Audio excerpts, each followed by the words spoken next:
Paytm पर 100 रुपए प्राप्त हुए। दोस्तों, आप चाहें भारत के किसी भी कोने में रहते हो, ये आवाज आपके रोजमर्रा की जिंदगी का हिस्सा बन चुकी होगी। आपके मोहल्ले वाली मेडिकल शॉप से लेकर मॉल्स और किराने की दुकान तक आज के समय में हर जगह आपको ऐसे पेटीएम साउंड बॉक्सेस जरूर देखने को मिल जाएंगे। लेकिन अब सवाल उठता है कि जब QR कोड स्टिकर से हमारा काम इतनी आसानी से चल रहा था, तो आखिर पेटीएम के ये साउंड बॉक्सेस UPI के इस मार्केट में क्या ही कंट्रीब्यूट कर रहे हैं। साथ ही हम यह भी जानेंगे कि कैसे पेटीएम का ये मास्टर मूव कंपनी के लिए मानो पैसों का पेड़ बन चुका है। तो दोस्तों, सबसे पहले तो जरा इस न्यूज हेडिंग को देखिए। ट्विटर, जिसका नाम हाल ही में बदलकर X रख दिया गया है, इसके मालिक इलॉन मस्क इसे एक सुपर ऐप बनाने का सपना देख रहे हैं। इंटरनेट की दुनिया में सुपर ऐप हम ऐसी मोबाइल एप्लीकेशन या फिर वेबसाइट को कहते हैं जहां कस्टमर्स को लगभग सारी सर्विसेज एक ही प्लेटफॉर्म पर मिल जाए। अब ये पहली बार नहीं है जब इलॉन मस्क के द्वारा सुपर ऐप बनाने की कोशिश की जा रही हो। आज से करीब 20 साल पहले उन्होंने अपनी कंपनी पेपाल के साथ भी यही एक्सपेरिमेंट किया था, पर वो इसमें कामयाब नहीं हो सके थे। लेकिन दोस्तों, जो काम दुनिया का सबसे अमीर इंसान नहीं कर पाया, भारत में ये काम काफी हद तक विजय शेखर शर्मा ने करके दिखा दिया है। जी हाँ, मैं बात कर रहा हूँ भारत की one of the most popular fintech company Paytm की, जहां आप mobile recharge, bill payment, FASTag recharge और UPI पेमेंट की तरह ही बहुत सारे सर्विसेज का फायदा उठा सकते हैं। बिजनेस वर्ल्ड में विजय शेखर शर्मा की खूबियों का अंदाजा आप इसी बात से लगा सकते हैं कि जो अशनीर ग्रोवर बिजनेस फाउंडर्स की छोटी से छोटी गलती पर भी उन्हें लताड़ लगाने का कोई मौका नहीं छोड़ते, इंटरनेट पर वो भी विजय की तारीफ में कसीदे पढ़ते नजर आ जाएंगे। बट मेरे को लगता था कि यार विजय में जो एनर्जी है ना, वो अलग अलग लेवल की है। मतलब वो दिखती थी कि जो पैशन है, जो एनर्जी है, वो बहुत ही अलग लेवल की थी। लेकिन दोस्तों, पिछले कुछ सालों में पेटीएम जिस दौर से गुजरा है, वो विजय शेखर शर्मा की इस रेप्यूटेशन के साथ जस्टिस करता नजर नहीं आता है। साल 2021 में आए पेटीएम के IPO के बाद इसके इन्वेस्टर्स को 70% तक का लॉस झेलना पड़ा था और पिछले 2 सालों में इसने 4000 करोड़ से भी ज्यादा के लॉसेस किए। हालांकि इस बुरे टाइम में पेटीएम की कुछ सर्विसेज ऐसी थी जिन्होंने इनके रेवेन्यू में लगातार कंट्रीब्यूट किया और कंपनी को सरवाइव करने में मदद की। और दोस्तों, पेटीएम का एक ऐसा ही प्रोडक्ट है पेटीएम साउंड बॉक्स। अब साल 2016 के डीमोनेटाइजेशन के बाद पेटीएम ने किस तरह मार्केट में अपने फर्स्ट मूवर एडवांटेज का फायदा उठाया, ये तो मैंने आपको पेटीएम के राइज एंड फॉल वाले अपने वीडियो में पहले ही बता दिया है। लेकिन दोस्तों, उसी टाइम पेटीएम ने एक ऐसी गलती कर दी थी जिसने कि उनके बिजनेस की नींव हिलाकर रख दी थी। एक्चुअली NPCI ने UPI को लॉन्च कर दिया था, जिसकी मदद से direct bank to bank payment भेजना आसान हो गया और पेटीएम जिस वैलेट मूड पर चलता था, उनकी पॉपुलैरिटी कम होने लगी। लेकिन यहाँ पर पेटीएम ने अपने खुद के वैलेट को ही बेस्ट मानते हुए इतनी जल्दी UPI को एक्सेप्ट नहीं किया और यही वजह थी कि उनके ज्यादातर यूजर्स उनके कॉम्पिटिटर्स जैसे कि जीपे और फोन पे पर चले गए। हालांकि बाद में पेटीएम ने अपनी गलती स्वीकार की और प्लेटफॉर्म पर UPI को भी ऐड कर दिया। लेकिन जब तक पेटीएम को अपनी गलती रियलाइज होती, तब तक काफी देर हो चुकी थी। हालांकि वो कहते हैं ना कि जब जागो तभी सवेरा। अब रोड के किनारे सब्जी की रेडी लगाने वाले से लेकर बड़े बड़े मॉल्स तक UPI टेक्नोलॉजी अपने पैर पसार रही थी और बाकी के कंपनीज जहां ज्यादा से ज्यादा मर्चेंट्स तक अपने QR कोड को पहुंचाने में लगे थे, वहीं पेटीएम को मार्केट में एक यूनिक बिजनेस अपॉर्चुनिटी नजर आई।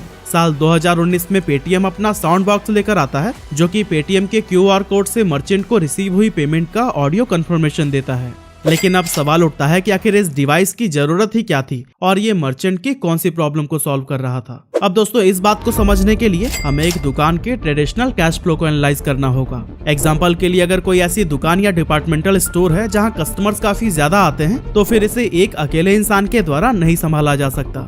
सबसे पहले तो कम से कम एक ऐसा आदमी होता है जिसकी जिम्मेदारी कस्टमर को सामान देना और उसको पैक करना होता है, और फिर एक आदमी ऐसा होता है जो गल्ले पर बैठता है, यानी कि जिसका काम कस्टमर से पेमेंट रिसीव करना और उसे छुट्टे पैसे लौटाना होता है। हालांकि UPI के नॉर्मल QR कोड आने के बाद भी कैशियर का काम काफी आसान हो गया था, क्योंकि अब ज्यादातर कस्टमर से उसे कैश रिसीव नहीं करना पड़ता था। हालांकि अभी भी प्रॉब्लम ये थी कि मर्चेंट को ये नोटिफिकेशंस मैनुअली ही चेक करके कंफर्म करनी पड़ती थी। यहाँ पर बहुत सारे मर्चेंट्स जिन्होंने पेमेंट कंफर्मेशन पर इतना गौर नहीं किया, उनके साथ कई सारे फ्रॉड के मामले भी सामने आए और एक टाइम तो ऐसा भी आया था जब मर्चेंट्स के बीच UPI पेमेंट को लेकर भरोसा कम होने लगा था। अब दोस्तों, आपने वो कहावत तो जरूर सुनी होगी कि आवश्यकता ही आविष्कार की जननी होती है। अब जब भारत डिजिटल पेमेंट मार्केट के इस प्रॉब्लम का सोल्यूशन खोजने लगा, तब साल 2019 में पेटीएम ने अपने इस रिवोल्यूशनरी डिवाइस को लॉन्च किया। अब दोस्तों, मैं इसे रिवोल्यूशनरी इसलिए कह रहा हूँ क्योंकि इसने ज्यादातर मर्चेंट्स के लिए कैशियर की जरूरत को ही खत्म कर दिया। पेटीएम साउंड बॉक्स के आने के बाद से जब भी कोई कस्टमर पेटीएम के QR कोड को स्कैन करके पेमेंट करता था तो फिर ये डिवाइस तुरंत मर्चेंट को पेमेंट की ऑडियो कंफर्मेशन देता है और उसके अकाउंट में क्रेडिट हुए अमाउंट को भी बताता है। मतलब कि अब मर्चेंट को बार बार पेमेंट कंफर्मेशन के लिए अपना मोबाइल या फिर PC चेक करने की जरूरत नहीं थी। इससे न सिर्फ मर्चेंट का टाइम सेव हुआ बल्कि उनके कस्टमर सर्विसेज में भी बहुत इंप्रूवमेंट हुआ। मार्केट में पेटीएम की ये पहल काफी पसंद की गई, लेकिन पेटीएम के शुरुआती साउंड बॉक्सेस में कई सारी प्रॉब्लम्स भी थी, जिसकी वजह से हमें इसके रीच में एक्सपोनेंशियल ग्रोथ नहीं देखने को मिली थी। इस डिवाइस से सिर्फ पेटीएम ऐप से ही QR कोड को स्कैन करने पर ऑडियो नोटिफिकेशन आती थी और इसकी बैटरी भी काफी वीक हुआ करती थी। इसीलिए साल 2021 में पेटीएम मार्केट में इसका अपग्रेडेड वर्जन लेकर आता है, जिसे कि साउंड बॉक्स 2.0 का नाम दिया गया। इसमें all in one QR code लगा हुआ था, जो न सिर्फ दूसरे UPI ऐप्स के थ्रू बल्कि दूसरे पेमेंट इंस्ट्रूमेंट्स जैसे कि पेटीएम वॉलेट, डेबिट और क्रेडिट कार्ड और नेट बैंकिंग के थ्रू भी पेमेंट रिसीव कर सकता है। इन सभी फीचर्स को ऐड करने के बाद तो जैसे पेटीएम साउंड बॉक्सेस के सेल्स में मानो पंख ही लग गए। साल 2022 के फर्स्ट क्वार्टर में जहां इसकी रीच महज 7 लाख मर्चेंट तक थी, वो आज 53 लाख से भी ज्यादा हो चुकी है। पिछले 2 साल के क्वार्टर वाइज ग्राफ में हम देख सकते हैं कि पेटीएम साउंड बॉक्सेस की सेल्स लगातार ग्रो कर रही है और साल 2023 के हर क्वार्टर में तो पेटीएम साउंड बॉक्स 10 लाख से भी ज्यादा सेल्स कर रहा है। इसी के साथ पेटीएम मार्केट के 18.9% मर्चेंट्स के पास अपना ये डिवाइस पहुंचा चुका है। लेकिन अब सवाल उठता है कि इतनी ज्यादा रीच हासिल करने के बाद पेटीएम अपने साउंड बॉक्सेस से पैसे कैसे कमा रहा है। तो दोस्तों आपको बता दूं कि पेटीएम का ये साउंड बॉक्स इनकी फाइनेंशियल सर्विसेज का हिस्सा है, जो कि इस कंपनी के रेवेन्यू में 62% कंट्रीब्यूट करता है। अब दोस्तों QR कोड की तरह पेटीएम साउंड बॉक्सेस फ्री नहीं है, बल्कि इसका बिजनेस सब्सक्रिप्शन मॉडल पर काम करता है। पेटीएम इसके इंस्टॉलेशन के लिए 299 रुपए की वन टाइम फी चार्ज करता है, साथ ही इसका मंथली सब्सक्रिप्शन चार्ज भी 125 रुपए है। अब जैसा कि मैंने आपको पहले ही बताया कि पेटीएम पर करीब 53 लाख साउंड बॉक्स यूजर्स हैं और इस तरह से हर यूजर महीने का 125 रुपए पे कर रहा है। मतलब कि पेटीएम इस सर्विस से हर महीने करीब 66 करोड़ रुपए कमा रहा है, जो कि साल का करीब 800 करोड़ रुपए बनता है। अब दोस्तों फाइनेंशियल ईयर 2023 के रिजल्ट पर अगर नजर डालें तो फिर पेटीएम की वेबसाइट के अकॉर्डिंग उनका रेवेन्यू फ्रॉम ऑपरेशंस करीब 7,990 करोड़ रुपए रहा है और इस तरह से पेटीएम साउंड बॉक्सेस उनके रेवेन्यू में करीब 10% कंट्रीब्यूट कर रहा है। आपको जानकर हैरानी होगी कि अब तक पेटीएम के इन साउंड बॉक्सेस के जरिए 13.2 लाख करोड़ रुपए से ज्यादा पैसे का लेन देन किया गया है, जो कि अपने आप में बहुत बड़ा फिगर निकल कर आता है। इन साउंड बॉक्सेस की इस सक्सेस का असर पेटीएम के ओवरऑल रेवेन्यू पर भी देखने को मिला है और कंपनी का क्वार्टर वाइज लॉस जो पिछले साल करीब 761 करोड़ रुपए था, वो इस साल के 4th क्वार्टर में घटकर 168 करोड़ रुपए रह गया है।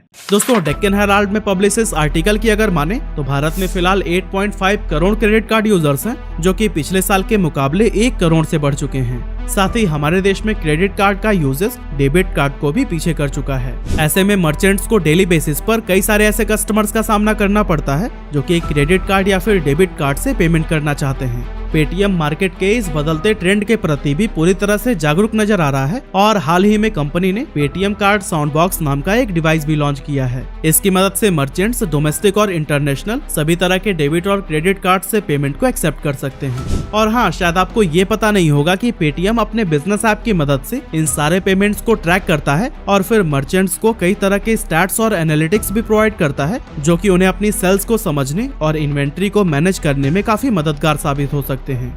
लेकिन दोस्तों अब सवाल उठता है कि पेटीएम का साउंड बॉक्स इसके सुपर ऐप बनने की राह में क्या कंट्रीब्यूट कर रहा है। तो दोस्तों आपको बता दूं कि ये जो छोटा सा साउंड बॉक्स है ना, जो कि काउंटर पर बस थोड़ी सी जगह घेरता है, ये पेटीएम को भारत के घर घर तक पहुंचा रहा है और लोगों के दिलों में इस ब्रांड के लिए ट्रस्ट को और बढ़ा रहा है। और दोस्तों बिजनेस का पहला उसूल भी पैसे कमाना नहीं बल्कि कस्टमर्स तक पहुंचना होता है। अब इस ट्रस्ट का फल पेटीएम को तब मिलेगा जब ये अपनी नई सर्विसेज और प्रोडक्ट्स लॉन्च करेंगे, क्योंकि उस समय उनके लॉयल कस्टमर इनको खरीदने के लिए 1 सेकंड भी नहीं सोचेंगे। साथ ही पेटीएम अपने इस पूरे फाइनेंशियल माया जाल से जो कस्टमर डेटा और एनालिटिक्स कलेक्ट कर रहा है, वो उन्हें दूसरे सर्विसेज को सेल करने में बहुत मददगार साबित होगा। वैसे दोस्तों आपको क्या लगता है, पेटीएम कब तक प्रॉफिटेबल हो जाएगा और क्या आने वाले सालों में ये कंपनी भी गूगल और एप्पल की तरह दुनिया को डोमिनेट करने वाली है? अपनी राय हमें कमेंट करके जरूर बताइएगा।